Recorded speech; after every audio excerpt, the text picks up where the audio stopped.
E aí, pessoal do Debate Bola Notícias, estou trazendo mais um vídeo aí pro canal e um vídeo para falar de um gol que custou uma vida.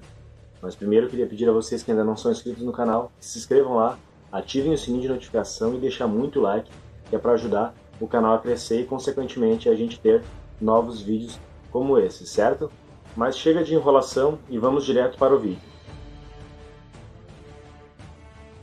Imaginem um jogador ídolo de seu clube, ídolo de sua seleção, ser morto porque fez um gol contra. Isso mesmo, morto porque fez um gol contra. Essa é a história de Andrés Escobar. Para quem é mais novo e está acostumado a ver notícias de torcedores que ameaçam jogadores em treinos, que tocam pedra em ônibus, com certeza vai ficar chocado com essa história.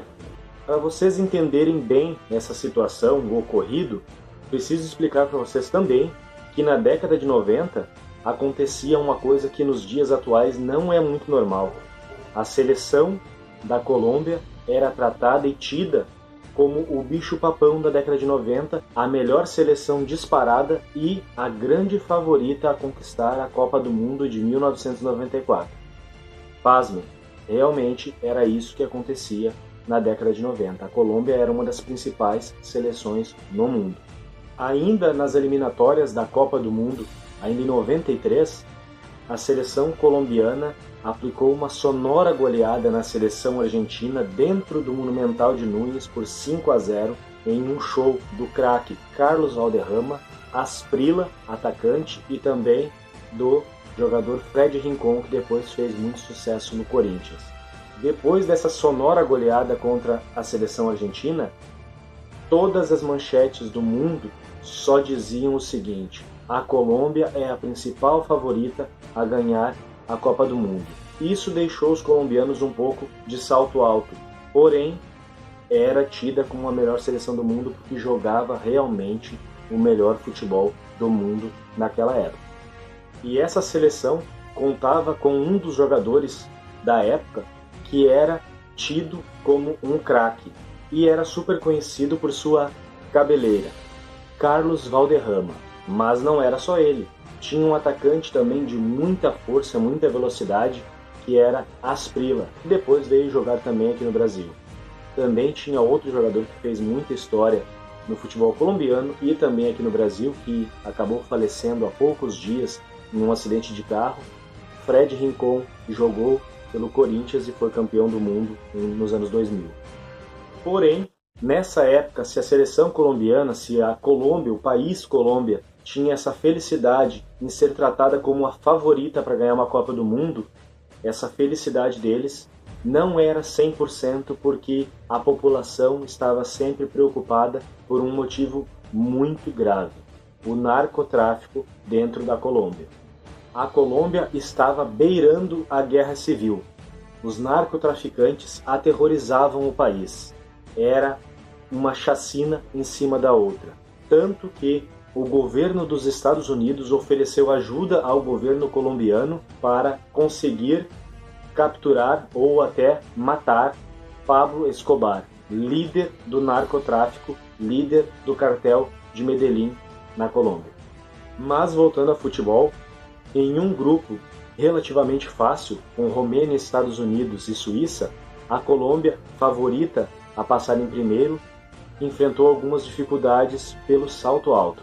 Mas voltando ao futebol, já na Copa de 94, em um grupo relativamente fácil, com Romênia, Estados Unidos e Suíça, a grande favorita para passar em primeiro no grupo e também a ganhar a Copa, como falei lá no início, era com certeza a seleção colombiana. Na primeira partida, entrou de salto alto e acabou perdendo o jogo por 3-1 para a Romênia. No segundo jogo, a Colômbia vence 2-0 para cima da Suíça. No terceiro e último jogo da fase de grupos, a Colômbia precisava apenas vencer a seleção dos Estados Unidos, dona da casa. Tarefa não muito difícil para essa ótima seleção colombiana. Porém, um lance mudaria a história daquele jogo e também mudaria o destino de um jogador, Andrés Escobar. O jogador mais profissional e sério daquela seleção, mas que infelizmente quis o destino que esse lance acontecesse exatamente com ele.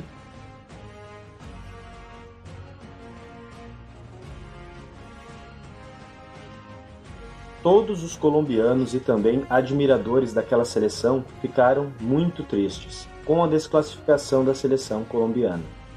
Andrés Escobar ficou ainda pior, porque além da tristeza pela desclassificação, ele voltou para a Colômbia com o peso da desclassificação em suas costas por conta do gol contra. A Colômbia era tão favorita que pessoas com muito dinheiro investiram muita grana em apostas esportivas, apostando alto no título da Colômbia. Porém, esses apostadores também eram envolvidos com o narcotráfico. Aquele gol contra de Andrés Escobar fez com que esses apostadores e narcotraficantes perdessem muito dinheiro. 10 dias depois de voltar para casa, Andrés Escobar foi para uma festa onde ficou até as 4 horas da manhã por lá. Alguns apostadores o reconheceram e começaram a xingar o jogador, que não gostou e também os xingou, mas parou por ali, e foi cada um para o seu lado. Porém, quando estava saindo já com seu carro, Andrés Escobar foi surpreendido por um motoqueiro que parou do lado do carro, ainda no estacionamento, e disparou a queima-roupa 6 disparos contra o jogador, que morreu ali, na hora. Até hoje a polícia diz que o principal motivo que levou ao assassinato de Andrés Escobar foi o gol contra que ele fez na Copa do Mundo, que causou a perda enorme de dinheiro por parte de apostadores e narcotraficantes. Mas a única certeza é que, nesse dia, a ignorância, a impunidade e maldade tiraram a vida desse excelente jogador Andrés Escobar.